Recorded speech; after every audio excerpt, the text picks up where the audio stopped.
You're listening to the Bulldog Hour, getting you inside the Wilson football program with weekly game previews, recaps, highlights, and interviews. Now, here are your hosts, Joe Mays and Justin Raffoff.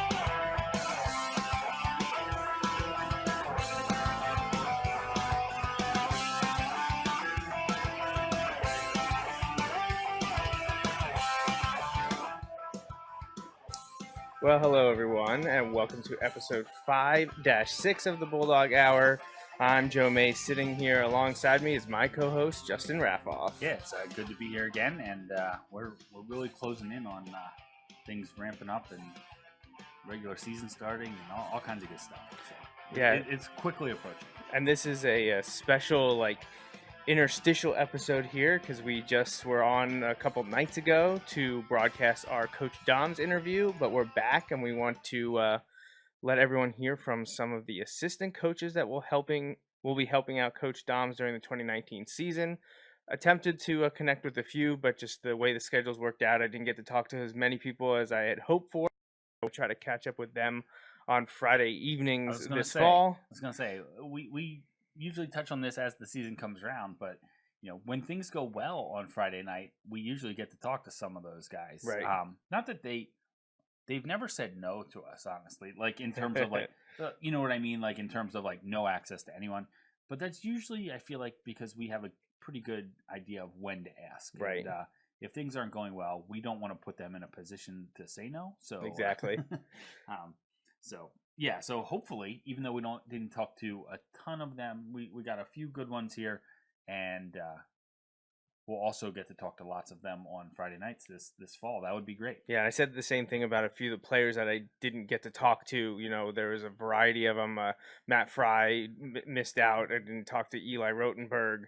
There's a couple guys that I didn't get to speak with during the player interviews. It's like I had gotten to a point where I had so many, and a few of them had other obligations at the time that I wanted to talk with them. So we'll try to grab those. And, of course, we open it up to underclassmen once the games get started. We keep the preseason stuff to seniors, but then once the games get going, we'll talk to anyone that had a big night, we will interview. So before we jump into the interviews with Defensive Coordinator Ernie Wolber and one of the new coaches this year, assistant defensive line coach Chase Godfrey, we want to just quick run through our normal stuff, and that is, our show sponsors and how you can support us and give you information on upcoming stuff. So we want to thank my dad, Bill, at May's Sandwich Shop for his continued support, as well as our anonymous donor that re-upped with us this year. We appreciate everything that they do for us. And again, if you want to support us, there's multiple ways you can do so.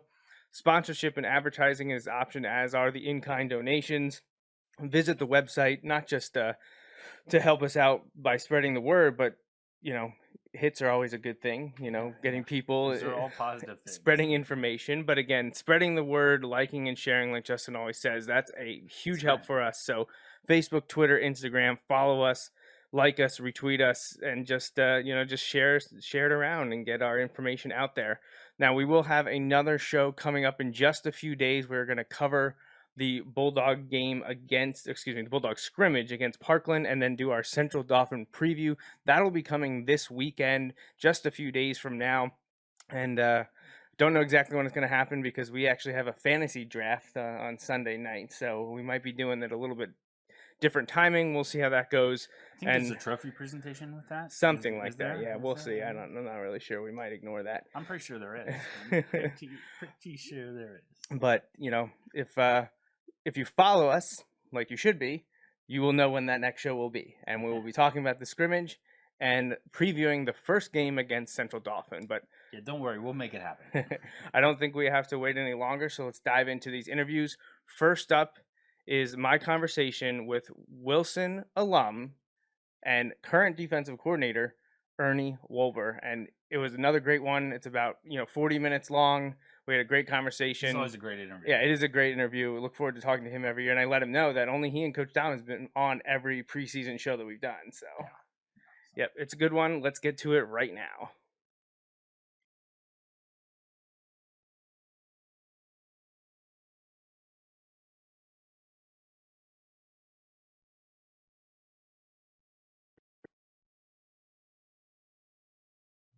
Well, I want to thank you, Coach Wolber, once again for joining us on the Bulldog Hour. I think you and Coach Dom's the only ones that have ever been on every single year. Wow, but it's an honor. Well, we're always happy to have you here with us because I think people look forward to hearing what you have to say. Because while there's always some coach speak with everyone, I think you and Doug, to an extent, are able to give us some appropriate answers that maybe people didn't expect to get. So we like talking to you for sure.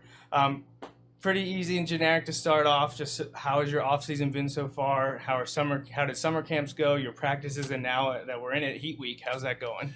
We I mean, we had a good season in the weight room. Ending school in June. That's usually the strongest we are at that point because we're lifting 5 days a week, and then in the summer we go to 3. But the kids had a great spring. We had good spring practices. Missing some of the baseball guys because they went deep, which congratulations for them. But the summer's been great. I mean, we had great intensity. We've had great effort. We've had enthusiasm. Leaders are starting to step forward. Then we go to Leval camp, and you go up there and you want to get better, but you also want to come out healthy. And I think this is the first year we came out of camp with a couple bumps and bruises, but nothing severe. No broken bones, nothing, no major sprains or contusions or anything that's going to keep people out for a period of time. Yeah. And we went into a very competition, Southern Columbia, between Fleming, who's the 5th ranked player in the country right now. Yeah. But they also have what I didn't realize. So I went there. They have a lineman that's a big time kid, and they have 3 linebackers that are going to Michigan State, Michigan, and Wisconsin.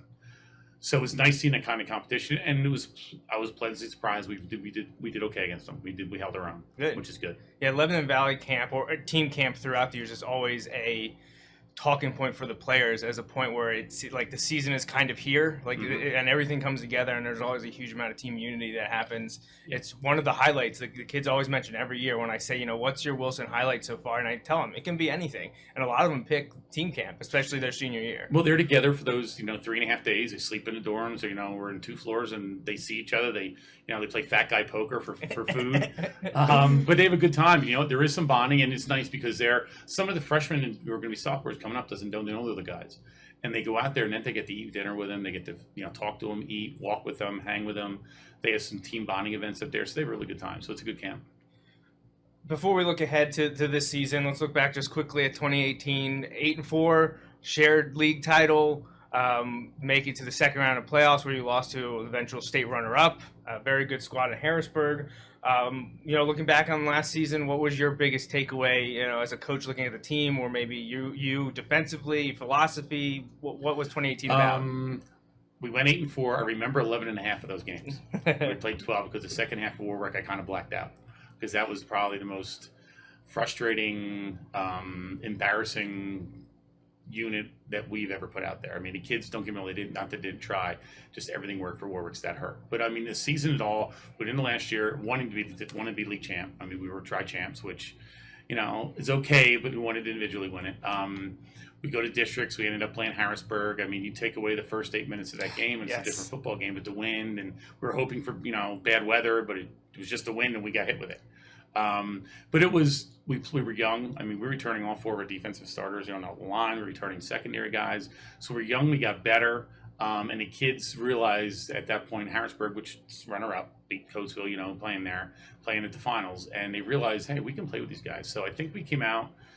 I was a little upset with the finish of the year, but I think the kids came out thinking we can compete. And they had a positive outlook, and that kind of progress to this season, and there's a really positive outlook on the team right now. Yeah, you got to almost use that as a springboard when you got so much talent and experience coming back. You mentioned already that basically the entire defensive line back and even some of the rotational guys got time last year in meaningful moments too, especially against Harrisburg. So it's interesting to see that dichotomy. The coaches and players are also disappointed, but some of them have taken that look at the positives.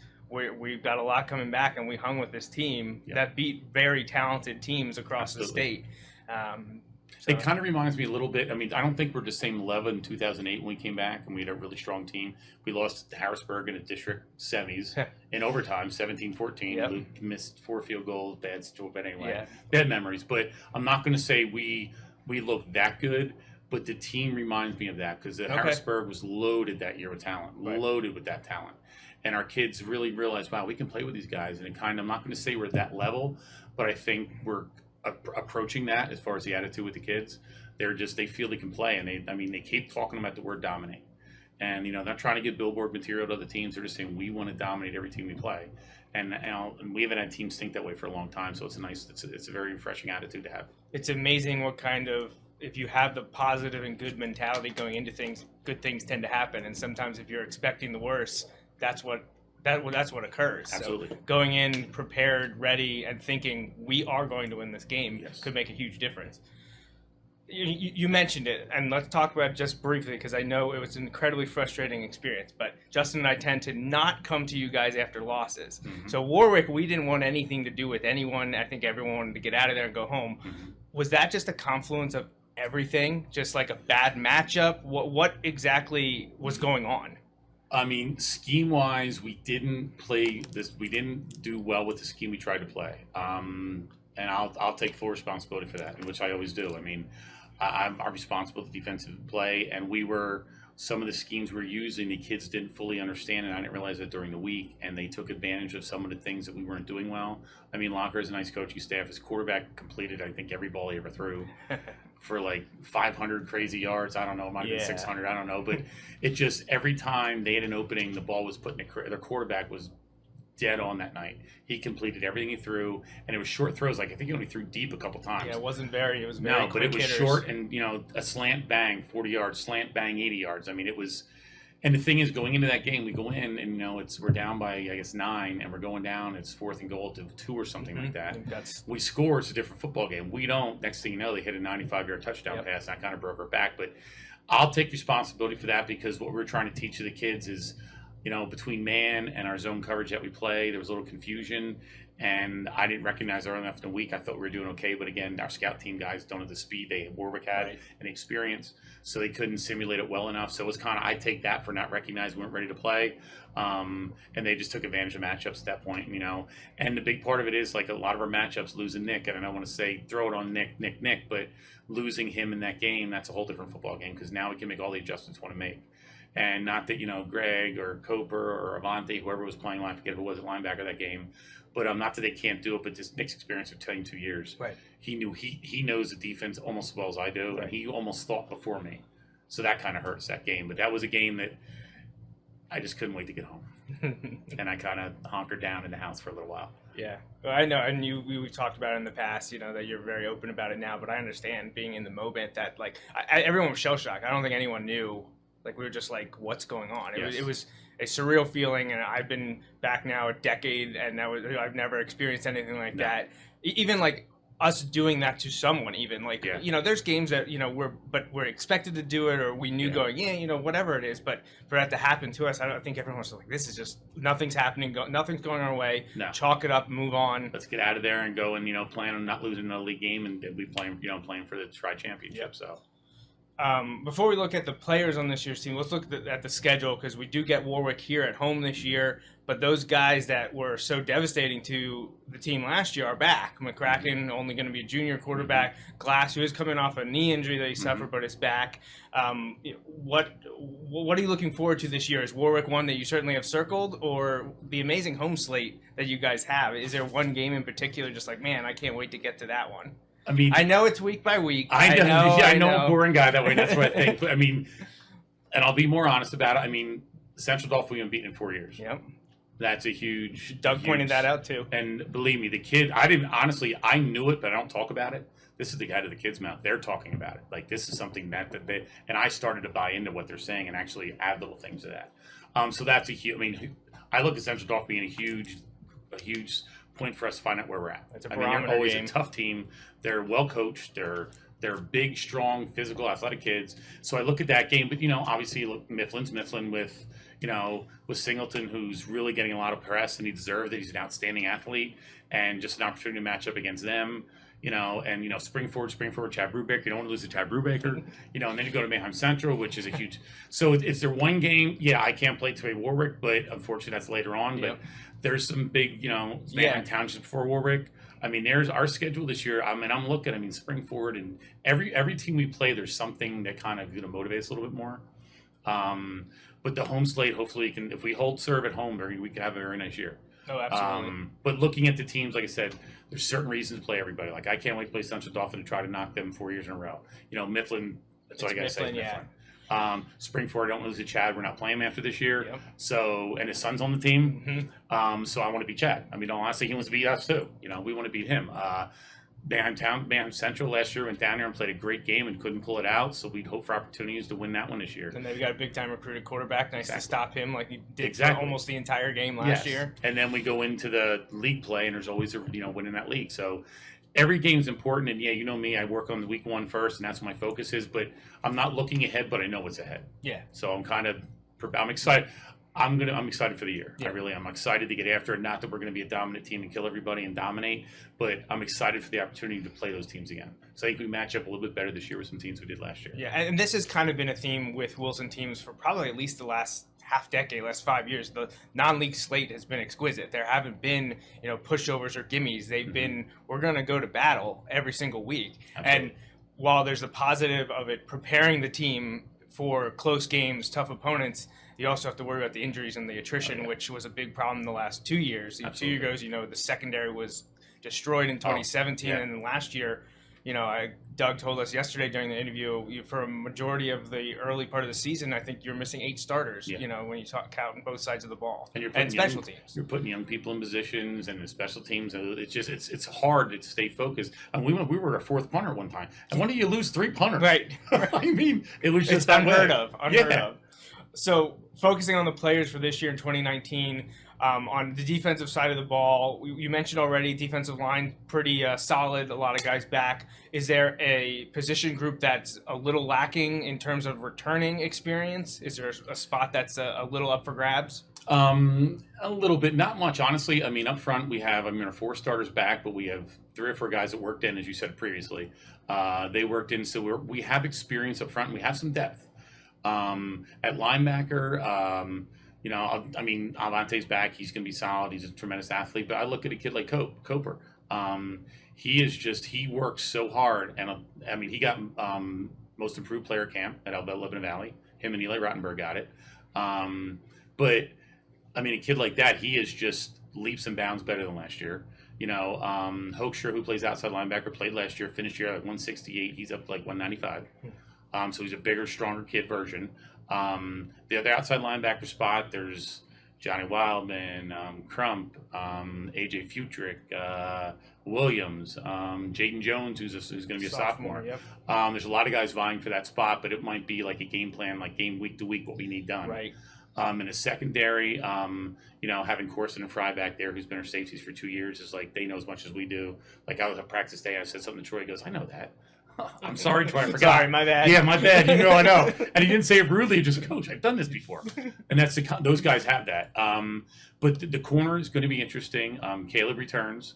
And then on the other side, we could have it could be Eli Rottenberg again with a great camp. It could be Mason Leonard.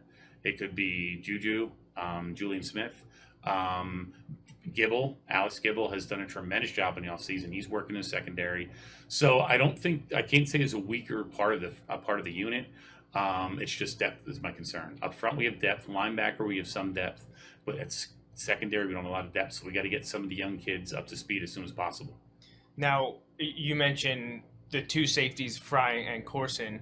And Wilson has traditionally been, for as long as I can remember, and probably as long as you can remember, a 4-4. But with 2 safeties, is someone coming off the field, you roll more with like a 4-3?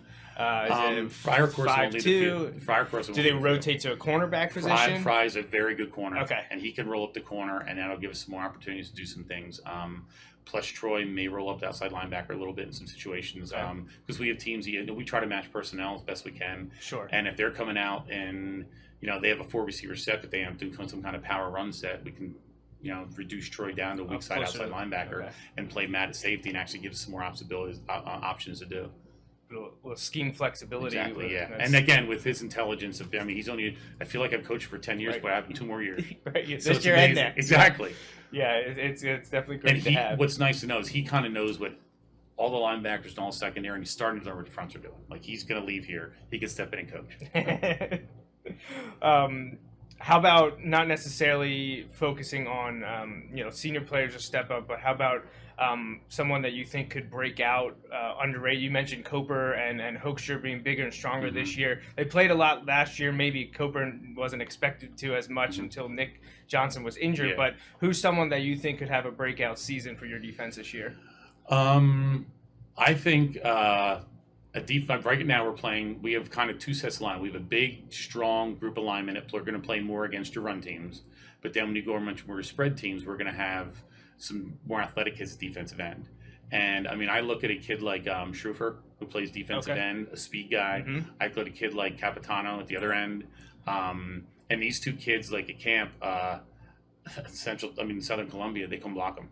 Like actually, the one play I think Cappy had a sack at 1.2 seconds because he just was so fast. And don't forget, he's a sprinter. He's a sprinter, right? I mean, the counties he finished like third or fourth in the county. Yep. He's a lot like Rosa-esque.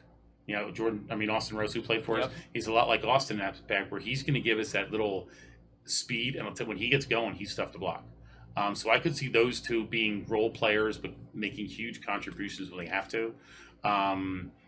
Besides that, I could see Coper really coming to his own this year. I think Avante finally has a confidence. We knew for 2 years what he's capable of, and now he realizes what he's capable of. So we have guys really fitting into the ring, coming into their own, and it's. I mean, up front, we're strong, we're big, we know. I mean, our front four with Colson, we call him Ace, John Ventura, Ace Ventura, Benino, and Keller. And those guys are just, we know what they're showing. You know what? They've done the same thing for 3 years, and they're going to continue to do it. Those guys are just solid. But I could see us getting some of those athletic defensive end types, ended up having the big years for us. Maybe surprising a few people after, as the season went on last year, we got to see, especially Capitano, step on the field. I know he was a big part of the Harrisburg defense because of Kane stopping him, which I would love to talk about that Harrisburg game a ton, but I don't want to look back on 2018 because you said the first 8 minutes, you take away those 20 points or whatever, all of a sudden it's 16-12 and you're in a battle. We played pretty good defense. Yeah, oh, absolutely. That at the start of that game. But yeah, let's not go back there. Okay. You personally, everyone talking about Coach Dom's needing 6 wins to tie John Gursky's head coaching record, 7 to break it, and people are thinking, well, with a great year this year or a typical Wilson year, he's going to get there. But you're at 195 as an assistant coach. You didn't know that? Did not know that. Well, you're at 195. Okay. If I can do any kind of math, if the stats book is right, you're at 195 wins as assistant coach. So, a well below average Wilson year, you're going to get to 200 this year, and then with the year that most people are expecting, you'll easily get to 200 this year. What does that mean to you, knowing that you're closing in on such a huge milestone, just personally? I know, about the old advantages. I don't think about it. I don't. Like you said, you told me the wins. I don't know what I have. I mean, there was a plaque down there, but I don't even look how many wins I have on it. It's just, it's an honor. I mean, to be around great coaches, to be around Doug. I mean, to play for John Gursky, first off. Playing for John Gursky is a huge honor, and he still has a special place in my heart. Looking at Coach Slemmer, who was a head coach here, and Slemmer was my coach, and he became almost like my mentor. I mean, I look at him, and he helped me with a lot of personal situations and helped me with my coaching career. I take what I can from Jim Catafio. Jim was here for 6-7 years, and I really got some positive things from Jim. And then Doug, who was my coach, and now's my friend, one of my best friends, and we spend a lot of time together socially.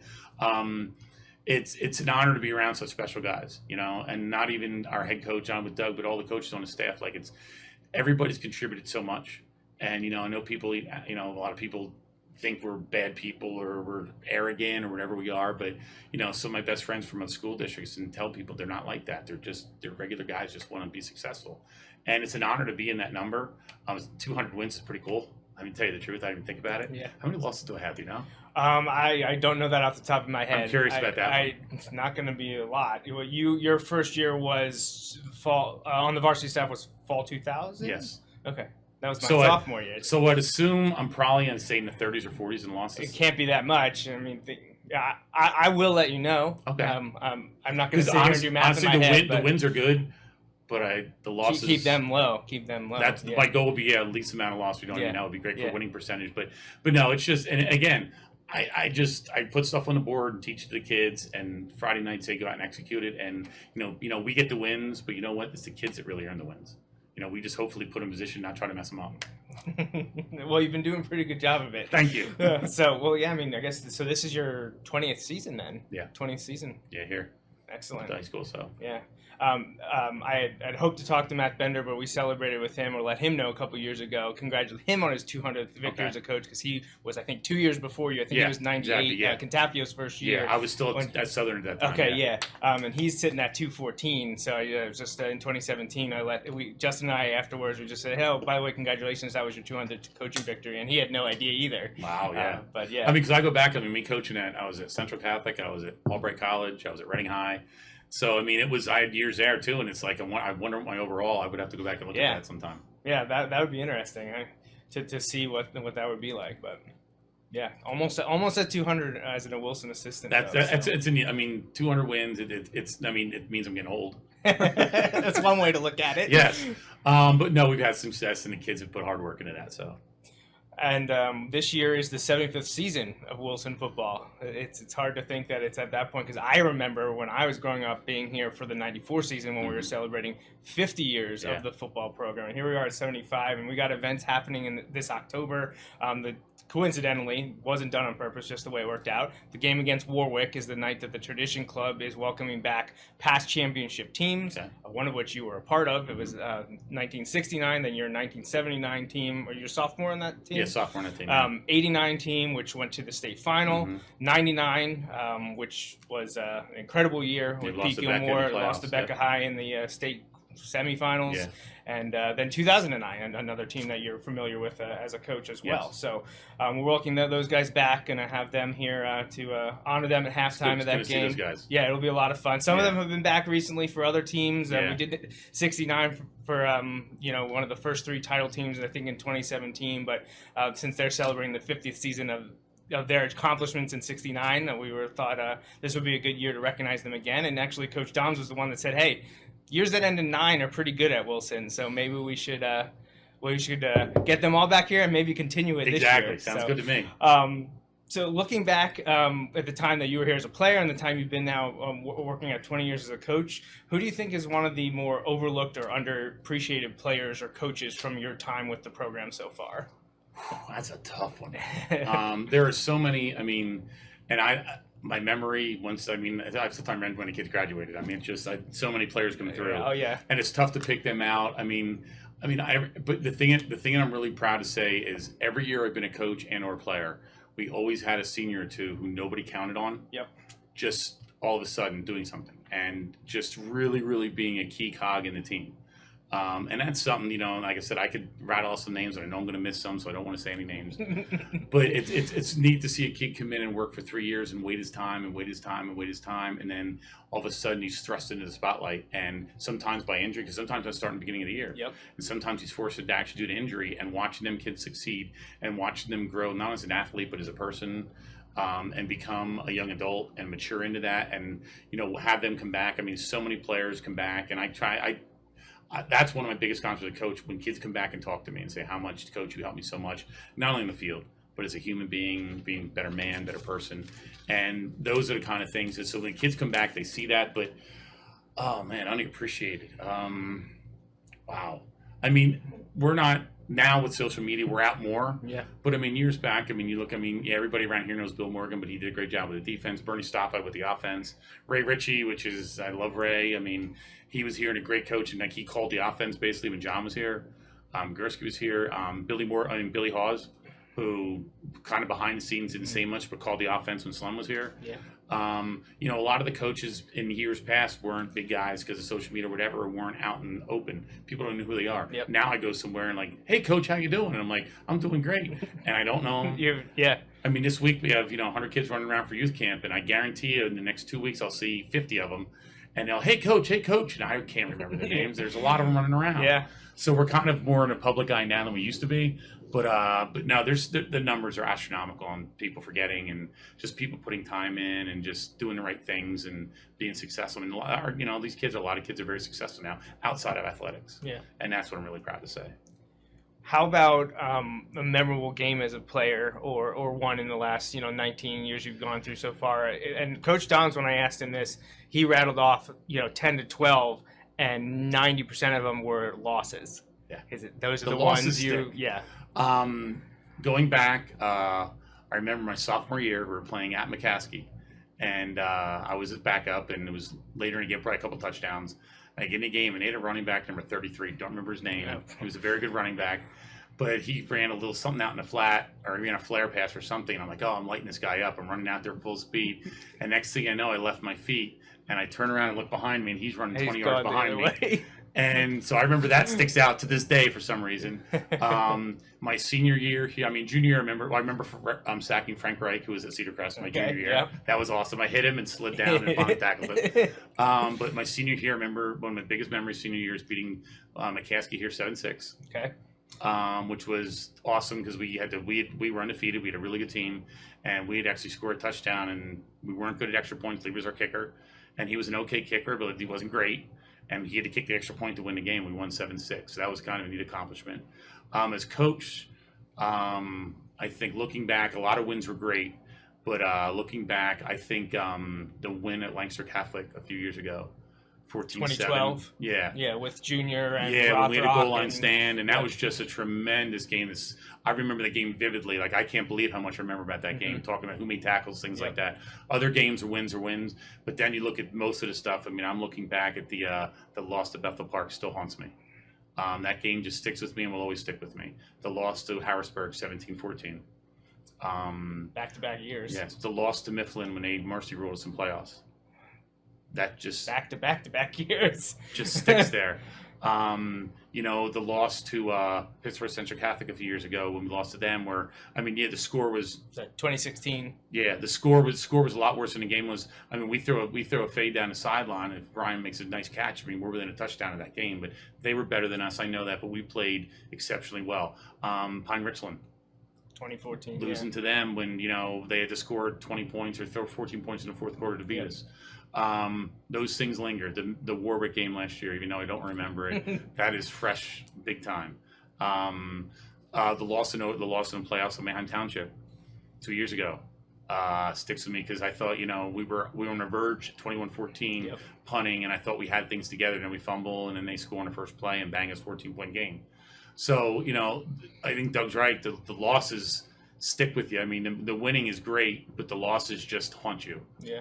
And I look at when we lose a game, what did I do wrong? And honestly, as a coach, I'd rather get beaten thoroughly than lose by a touchdown or a field goal because I look back and what I did something wrong. One small change could have altered the entire outcome. And that's where I take it a lot. And my wife says I shouldn't do that, but I do. I put it on my shoulders a lot. I did something wrong. That was personally, I let the kids down. And that's something that eats at me when I feel like I let the kids down. And that really bothers me. So that's why the losses much further outweigh the wins. And I think nearly every coach and probably everyone I talk to here would do the same thing. And I think that's part of the reason that some people stick around at coaching, because if you're only ever looking at the good, you're never having that look inside of you. What happened? What can we do to get better? If you're not trying to get better, what's the point?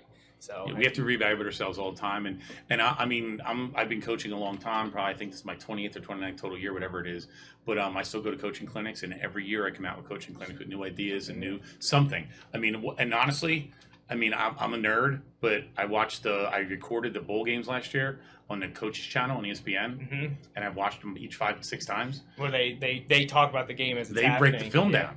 And honestly, I picked up some really neat stuff from those guys. The coach from Duke, Cutcliffe? Yeah, blew me away. I couldn't listen to him enough. He had fantastic ideas and philosophies, and we incorporated some of that actually what we're going to do this year. Excellent. That's good. That's great. Last kind of look back over, your time as a player or coach. Was there ever something that was super different, or I called it odd or weird with Doug yesterday, but what he pointed out wasn't odd or weird. It was just something that stood out in his mind, not necessarily related to the play on the field. Whether a game delay, something with the referee or an opposing player or coach that just stands out to you. The one that stands out the most was, I don't know if it was it your junior year at Owen J. Roberts or your senior year at Owen J. Roberts? That was junior year, yeah. We go down, game 1 or game 2? It's game 2 first for game. us. No, it's first game. Our first, first okay. game. We go down for that first game, and it's sunny, it's hot, it's humid, in late summer, and first quarter 14-0, and storms roll in, and we leave the field. Okay, well, because we've done that before. We came back Saturday and played. The year before against Harrisburg here. Or delay, whatever it is. Okay, we'll figure it out. And an hour in, the refs come up and said, We're done. We're done. And What? We just stood there. Excuse me? Like, it's what? And it's like, yeah, they said they wanted. We were I think on the verge of taking over the game at that point, but the coach was like, yeah, we're going to Penn State to watch them play tomorrow, and we don't want to come back and play, so we're done. Yeah, that was to this day, like my jaw's dropping still. The weirdest thing. How do you explain it? I felt bad for the kids, and I'm not a records guy, but Chad lost 3/4 of football. Yeah. And he set some records. It's a nice career, don't get me wrong, but how many guys missed a Century Club for yardage or tackles? That's true. That's true. There's a lot of little things. Like I said, I feel bad because the kids missed that time. Like, I'm going to coach again, and I still coach today. Guys, I want to have a good year, but guess what? I'll be back next year. So this was seniors last year. But that was the last year. That was what happens if the kid gets hurt that week of practice and never played again? That was his chance. That was the part. I wasn't stunned for anything except why are we shorting the kids? Yeah. That just, and I don't think that's ever happened anywhere else. It was the first real one. I was on the team. I'm sitting there, and Catafia comes over, and it's like, we're done. We're pack it up. We're going home. And we're like, we come back? No, it's over. We won. We played 16 minutes of football. Yes, that was the weirdest thing I've ever been involved in Wilson football. And to this day, I'm still dumbfounded. Yeah. It's funny that's the one that you bring up because I did the My Wilson football story with Chad back in March and went through his entire career here, and when we got to his sophomore year, my junior year in 2001, and that's the first game, and we talked about it, and he was same thing. He was like, really? Like, this is you let us play one quarter and then 3 minutes in the second quarter and you send us home? It doesn't make it makes no sense looking back on it. So no, and and like I said, I don't understand. Just flabbergasted. I mean, scratching my head then, scratching my head now. We're leaving. I'm like, wait, we're not playing? Like, even leaving, we're not coming back? Well, because we actually, and I can't remember if this happened in 2001. I know it happened my senior year, the next year, where a whole bunch of rain, things pushed. We're at Penn Manor. They have Millersville going on. They have other things. We played Monday. We played a game Monday and Friday that week. Yeah. It's funny because Chad and Lajado had combined 8 touchdowns in 1 week. Yeah. Monday, Friday. Yeah. They had 8 or 9 touchdowns or something and like that. And we played at Manheim Central a few years ago on a Monday afternoon because they had a real bad flood down there. Crazy flooding. I mean, now we have turf. I understand it better, but I just don't get the fact of we've been here last year. I think our first 2 home games were moved back for starts because but not till the kids play. Yeah, it's like, let them play. You know what I mean? Like, and like I said, that's still the strangest moment of me as a coach. I've seen some different things, but that one sticks out. Like, as soon as you said odd, there it is. There it is. Yeah, I can't think of something more odd in my brief career, here before now, thinking back to my 3 years on this team. And yeah, going to OJ and Roberts and playing barely 16 minutes of football and then saying, nope, you won. Good luck next week. And the thing is, we went to Whitehall next week. I got beat. No, that we hosted the Stroudsburg. That's here, right, Stroudsburg. That's and came out of the gates crazy, went up big, and then fell off a cliff and couldn't do much second half. And then the next week was at Whitehall. Okay. Right after 9/11. Because after that game, that's right, it was right after that. Because we were thinking that game, we didn't get a lot of time on the field, and because you scrimmage, you want to come out healthy, and you kind of monitor the plays, but. In that game, losing that game time, that's 3/4 of game time. Yeah. And for experience for kids. That's what, Catafia, of course, was interviewed in the newspaper after the Stroudsburg victory and said, he's like, this was essentially our first game. Yeah. We didn't get to work through much at all. Special teams, quick change, anything. Well, and you and Doug say all the time that really it takes until at least the second week, if not the third week, to finally get everything going. And that was a bigger point when teams were starting in week 0 and Wilson wasn't. Yes. That was a bigger problem. But now it's second year, we're on the same page. But week 2 and really week 3 is when things are finally clicking. And for you to miss almost an entire game because of weather and they're not wanting to make it up, it definitely qualifies as odd for sure. Yes. You talked about going to clinics and watching video and stuff. What is your coaching philosophy? Where do you get your inspiration from? Is it the existing coaches that you played for here, like Coach Gursky you mentioned, and a variety of others, or is it from the college or pro ranks over the years? Where is that philosophy coming from? I'd like to be an aggressive coach. I don't like to be unsound, but I like to be aggressive. And we'll line up and go. If we can go toe to toe with simply just play base defense, that's awesome. But I want to be a little more aggressive than that. So I look at the philosophies like the 85 Bears. I mean, I look at just combination zone Pittsburgh Steelers. I'm a big Pittsburgh Steeler fan, but their defense is always The steel curtain. absolutely. I mean, just what they do. I like to be. I don't think I'm the smartest guy in the room, but I just want to make my philosophy defensively is basically. There's so many offenses out there between the RPOs and option game and spread game and quick throws and all this air raid stuff. But my philosophy of my end is if we got to prepare for all these different offenses, well, you know what? I'm going to throw 5 different defenses at you. So now we're going to run 5 different looks. So you got to run all your plays against 5 different looks. And you being coach, you know how much time preparation takes. Well, you can't run your total arsenal at me if you got to prepare for everything I got to do, just like I can't run my total arsenal on you because I got to prepare everything you're going to do. Yep. So it's kind of a chess match where I'm going to try to get some matchups and try to take advantage of the weakest parts. Like my breaking down film, I'm looking at pass protections, I'm looking at a player I can tack possibly, and try to put people in position to succeed and try to put our best on their worst, basically.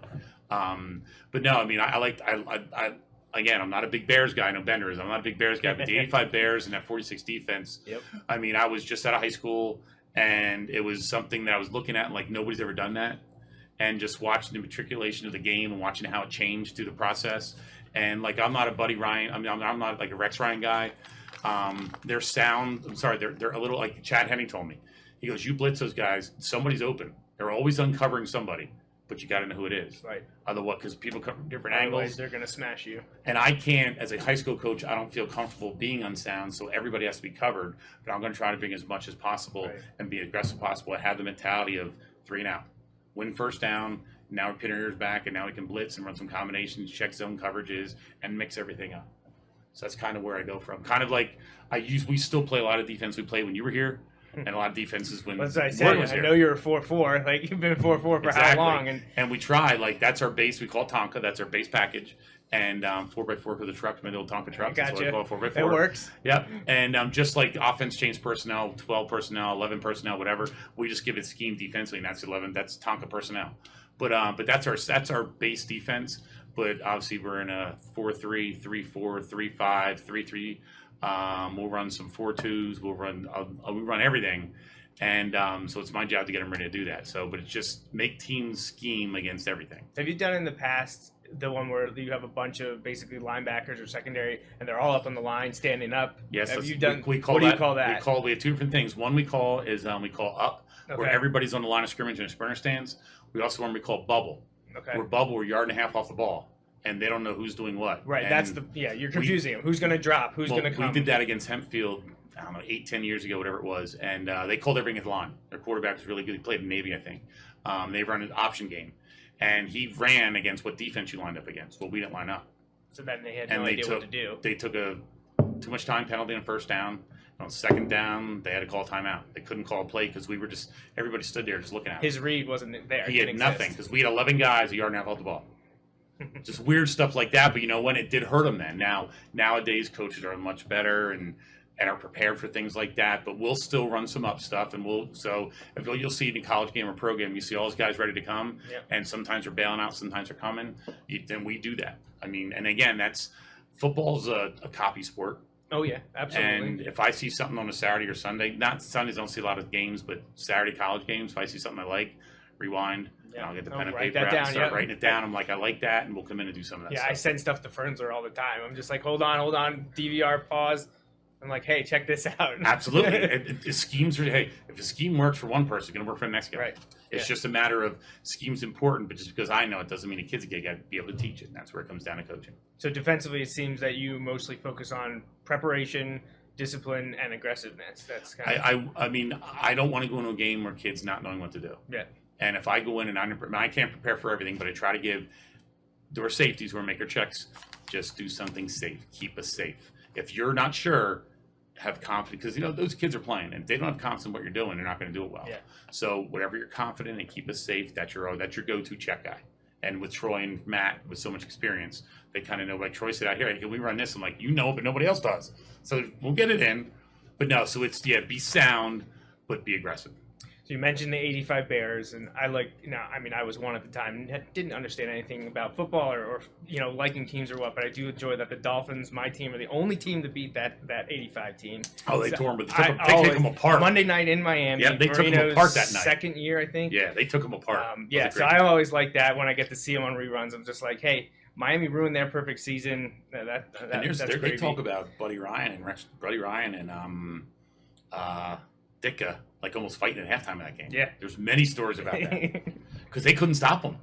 But then another turn, the offense couldn't do anything. Right. That was an ugly event. Yeah, it was. It's one of those. The 85 Bears team is always one that everyone talks about as being one of the best ever. So, what kind of segues into my next question. You mentioned not being a fan. You're not a Bears fan, but you appreciated what they did. Bender's the Bears guy. Do you have a professional team? You say you don't watch much Sunday football. Because I'm doing film and everything. Honestly, I was, keyword was, a diehard Dallas Cowboy guy.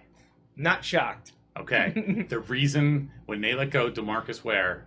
That was the end. That was your... I said, I'm tired of them giving talent away. I'm tired of them. I know Jerry Jones is a great business guy, but he hasn't won anything since 95. Yeah. But anyway, when I just watching talent leave the door, and I mean, it's frustrating. Not that I was a Tom Landry guy, but I grew up with Tom Landry, you know what I mean? And it was always, that wasn't an issue. And Gilbrand, who was a front office guy down there. Just got inducted in the Hall of Fame. Yeah. And I mean, I respected those guys, but they played a certain way, you know what I mean? And when Jimmy was there, they got a little bit, Johnson got there, a little bit of attitude, but still played hard. But like I said, when they started letting things run out the door, I'm like, what are they? When they let Emmitt Smith go? Oh yeah. I don't know who's in his career, but he is a Cowboy. Yeah. I mean, and you hate seeing those guys at the end of their career move on like that. And watching DeMarcus, I'm so glad he went up to Denver. Won a Super Bowl. Yep. He's back helping out with Dallas a little bit. Oh, is he? Okay, yeah, I didn't realize he's down there. How him and who's Haley? Charles Haley's helping. Oh, okay. Both helping down there. Yeah. But no. So I was. But now, like I said, I mean, people are going to hate me for saying it, but as long as the Eagles lose, I'm happy. That's great. I love it. So I'm not an Eagles fan. Okay, for a long time, I was an Eagles hater because I had to hear about the Eagles and not being an Eagles fan. That's awful. That's where I'm at. But my dad's a Cowboys fan, and I know your family are Cowboys fans. So that's why I wasn't sure where you fell. Yeah. A lot of people are like, I don't like pro. I like college. Or on the other side, I don't like college. I prefer college, but I'll watch pro. Do you have a college team, or is it just Oklahoma. pretty much Oklahoma? Okay. Oklahoma and Georgia. Okay, where's the Oklahoma roots coming Barry from? Switzer running the option. Switzer. Okay. Barry Switzer running the option, running the wishbone option. When I was a teenager, and we used to play. Actually, me and Pete Casco were linebackers together. We used to play actually out here all the time. And we used to love the option. Switzer, Oklahoma. I loved Oklahoma. So and that was when Thomas Lott was their quarterback, and the guy Jameel Holloway. I want to name my son Jameel, but my wife wouldn't let me. But he's a congressman in Oklahoma now, by the way. But anyway, Oklahoma definitely, and Georgia, just because Oklahoma, I don't like the spread stuff, but they do what they do. But I love Oklahoma, and Georgia. I've always been a Georgia fan. Herschel Walker kind of got me going there. Yep. And those guys play a certain way. So those are my two favorite college teams. All right. I don't hate Penn State, but I wasn't going to pry. Just the last two questions here. When I talked about the 75th season stuff, I didn't bring up about the alumni flag football game. That's going to be happening. Make sure everyone is well aware of that. We've got a lot of people coming back. That's going to be a lot of fun. But my last thing here, and I asked this to Doug and Chase yesterday, and it's an important one. So I put you on the spot. Okay. When Justin and I take our Wilson football movie script to Hollywood, who should be the actor portraying you? Oh, that's a tough one. Some people say I do a pretty good Tom Cruise. Okay. He's not real. He's I don't want to say it. He'll get mad if I say it. So. Who? Tom Cruise would get mad when he hears the show. If I said anything. I got you. Yeah, I don't think Tom could pull it off. But let me think. That's a great question. Let me think. It's tough. It is. Oh my God. I'm thinking of. Oh my God! I mean, Samuel could do it, but that wouldn't work. Well, hey, we but Samuel can do anything. You can throw whatever wrench in there. Samuel doing anything, absolutely. But you know what? I'm going to take Mark Wahlberg. Okay, He's easy to intense dude a little bit. Yep. He can get intense. But he's got the quick comedic reaction, and I think that would work well. He's done football movies. That's where exactly. Doug didn't give us a commitment. He wanted comedy. He wanted someone funny. No, we all know who could play Doug Doms. Who's that going to be? The Big Lebowski. Bridges. Yeah. All right. We passed around school last year pictures of them two together. That's who Doms is. All right. Well, hey, that one I'm going to mark down. So that's good. I like the Wolber angle. Chase said he wanted, as long as they had the beard, he was hoping that he could upsell him a little bit, and he wanted Gosling or Jason Statham. He is reaching with that. What's what he say? He's like, if this is my choice, I'm gonna go big. Chase is a great addition to the staff, and he's a great comedy. He has great humor, and that just fits right in there. And Justin and I worked with him last year on the middle school team. Yeah. So yeah, we're familiar with him. So he was a great interview. That was funny he's reaction. A good dude, yeah. Giving Gosling or Statham. And I could hear him say that. Did he say it right away too? He took some time to think. No, there's some modesty there, right. but he that's where he landed. And I got you. Hey, this is your choice. I want to know who are we pursuing. So yeah, I got you. That's good. But I think I asked everything I needed to. I know you got to run, so I appreciate you joining me, and look forward to talking to you on Friday nights after all the victories Wilson's going to pile up this year. Yes, the victories. Yeah. All right, Joey. Thank you very much. All right, thank you.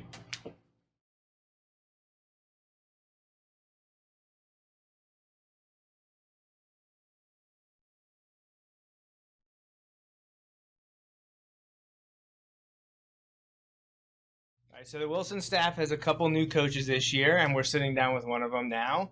This is Chase Godfrey. He's going to be an assistant defensive line coach focusing on the defensive tackles. Mm-hmm. All right, and Chase, if you listen to our interview with Coach Doms, you know that Chase was with Justin and myself last year with the middle school football team. We had a combination team with West and Southern, so we got to meet Chase last year, and we thought it'd be a good opportunity for the fans in the community to get to know you before the season starts in 2019. So why just give us a little bit personal information about yourself and what your football background has been so far. Yeah, so this will be my second year then with Wilson High School. Second year with the program. Really excited to be here. Prior to here, I was working in South Carolina in Fort Dorchester High School in North Charleston, South Carolina for the past 4 years.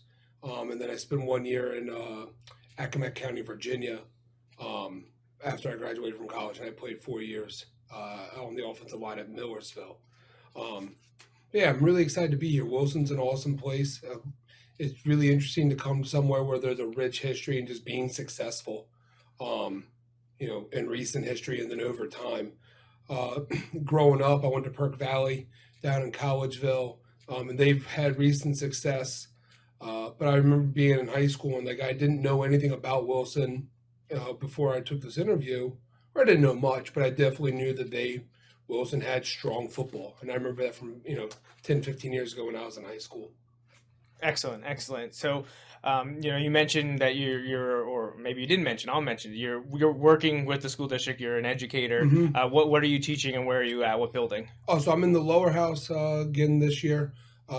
Teach sophomore level history. So that's America and the World. This will be my second year teaching that, and then I also will be picking up freshman history, so U.S. history. Excellent. And how did you end up coming to Wilson? Like, was it just a job posting? Did someone refer to you? How did you end up coming here? It was the weirdest thing. I was definitely looking for a new position, and I had a bunch of interviews in South Carolina and Georgia, and I saw Wilson had a job opening, as did a couple other school districts in Pennsylvania. And I came up and I interviewed for the position, and I met with Principal Trickett and Matt Bender, and had a really good feel about things. And fortunately, it just kind of worked out. But yeah, I just saw the job posting online, and really glad it worked out. My family recently relocated to the Berks County area, so it's nice. Good. And you talked about a little bit not knowing when you were in high school at Perk Valley too much about Wilson, but what are your thoughts on the program now after a year? You went through that initialization period. You got to work a little bit with the middle school program, and now you're here on the varsity squad. What are your thoughts after the first year here? It's neat. After being in several different programs on the coaching side of things. It's definitely interesting seeing similarities and differences between programs that are successful, programs that haven't been so successful. And I think the strength, or one of the strengths, that Wilson has is that from Pop Warner through middle school, through the Pony team, and then through the varsity and JV, it's a very knowledgeable staff and it's a very passionate staff. And I think the parental support is huge. Not just for the high school program, but even for the middle school program. And I am thankful that I had the opportunity to spend the year at the middle school, just to kind of see what our kids are learning or not learning, when they're, in the younger stages of their career. Additionally, just the rich support from the school, having football integrated, into the social life of the high school. I heard Coach Dom saying earlier that, the focal point of most high schools is football, and that definitely is true at Wilson. It's cool coming out on a Friday night, as a spectator and seeing the stadium full on both sides, and that's good. And when you have that sort of school involvement, it's going to help breed success on the field. Now, you're closest because of your positional similarities with Coach Bauminer. Is he the guy who's been kind of taking you under his wing so far? Yeah, he's been great. This would be my first time that I've ever worked on the defensive side of the ball. I've always played and coached offensive line or tight ends or fullbacks, somewhere on the offensive side. And then playing in college, I was an offensive lineman. He's been great. I say to the kids all the time, it's great having me here because I'll show you exactly what you don't want to do if you don't want to get planted. But it's been great. He's been a huge help and a huge crutch, especially throughout the summer and as we lead up going into camp. Just kind of showing me the ropes and just more position-specific things to look out for. And definitely been a good help along with Coach Wolber. Just getting me integrated into the Wilson system and the Wilson way. The defensive lifestyle, huh? Because Coach Wolber eats, sleeps, and breathes defense. He might be the biggest bulldog out there. He's a great guy. Now, I know you've only had limited exposure so far to the players, especially your positional group, especially when we're talking about in terms of being close to putting on the pads. That only kind of really started now. But as you've worked through the spring and early summer, what players that you're coaching now or helping to coach have been standing out? It really might be too early to say. With the younger guys, there's a couple kids that are standing out. Miles Perez, he's a younger kid. Okay. He's definitely got a lot of work to do, but he has some God-given talent, just being so tall and just naturally athletic that I hope that, go looking into the future, he's someone that can help us out. And we have some other kids coming up too that, they show a lot of potential. And that's fun. It's neat seeing the working the younger kids into the system and kind of seeing that the light bulb click, and then they start to understand things. With the older kids going right now, God, it's tough because I don't know everyone's first or last name. We have a couple of good you with the face. We got I don't know his last name, but we got Jeff. Jeff Colson. Jeff Colson. Oh God, he so athletic. I really got to work with him today, and just the motor that he has, just such fast twitch, muscle reaction. Just watching him go and beat up on the center a little bit, kind of felt bad for the kid. No, but it's good. I mean, it definitely makes us look better when the kids are very athletic. And that's something that Wilson has, especially up front, a lot of athletes. We talked about a little bit with Coach Doms in the previous interview, the state of high school football. But I'm just interested in your take coming into the Wilson program now. Is the way Wilson does things similar to a lot of the other places you've been, or Perk Valley? Is this pretty much how all Pennsylvania high schools operate now? It's tough to say because I've only been back in Pennsylvania, I guess, a little over a year now. So I don't want to speak for other places. But, from my experience, I was in South Carolina for 4 years. And while I could see high school football, I heard rumors or rumblings how high school football was hurting in other parts of the country. At least for South Carolina, football is status quo, almost a religion. Yeah. It was huge.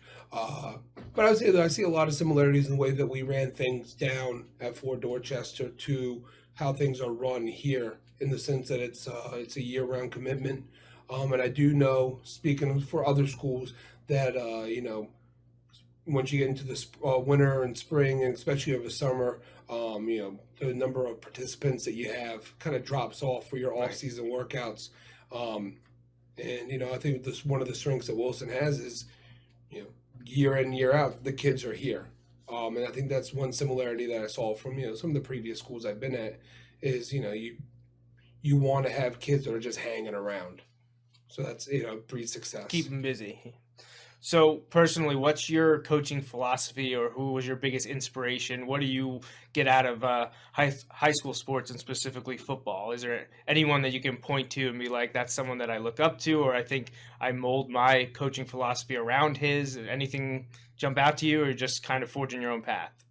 You kind of look back, and as you get older, you kind of get perspective a little bit. And I had a high school wrestling coach that really stood out to me.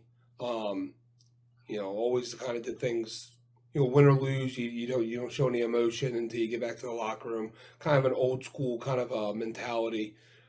Just someone I always looked up to as a father figure, outside of my immediate family. And a lot of what he taught me and bestowed, to me are things that I want to emulate to the kids coming up. It is. I definitely do think, regardless of if it's football or any extracurricular, just having kids being involved and around positive role models ultimately is the most important thing if we look big picture. So trying to make sure that I'm a positive role model and someone that these kids would, want to look up to is something that's important to me, and one of the reasons why I want to give back. Yeah, well, that's very honorable, and I think Justin and I, we've been coaches for a long time as well, and that's, I think, exactly how we feel. So, just looking to your future, is this something you want to continue? Like, is coaching something you want to pretty much do? Hey, as long as I'm in education, I'd like to keep coaching these kids. And are you happy with an assistant role, or do you one day see yourself, hey, I'd love to lead a program, I want to be a head coach somewhere? Is that a goal of yours, or you just kind of want to stick where you're at? It's tough to look, big picture down the line. But speaking for if I had to go like a 5-year plan, I'm really happy with where I'm at.